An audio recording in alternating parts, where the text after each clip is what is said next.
Urush boshlash uchun jiddiy sabab kerak, to'g'rimi? Ammo tarixda bitta quloq, cho'chqa yoki hatto qushlar tufayli davlatlar urush qilgan. Ishonmaysizmi? Keling, eng g'alati urushlarni ko'rib chiqamiz. Britaniyalik dengizchi Robert Jenkinsni ispanlar qo'lga olib, quloqini kesib tashlashadi. Oradan 7 yil o'tib Robert o'zining qurigan quloqini parlamentga olib kelib, urush talab qiladi.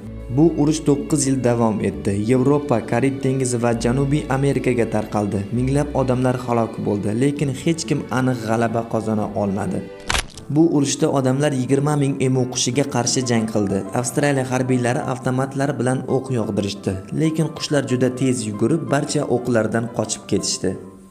Urush natijasi emular g'alaba qozondi. Harbiylar esa taslim bo'lishga majbur bo'ldi. Fermerlar oxir-oqibat devor qurib, muammoni hal qilishdi. Britaniya va AQSh armiyasi urushga tayyor turibdi. Sabab bir dona cho'chqa. Britaniyalik askarning cho'chqasi amerikalik fermerning ekinlarini yeb qo'yadi. Fermer jahli chiqib, uni otib tashlaydi. Ikkala davlat ham urushga tayyorgarlik ko'radi, lekin oxir-oqibat urushsiz diplomatik hal bo'ladi. Eng qiziq joyi cho'chqa urushning yagona qurboni bo'ldi.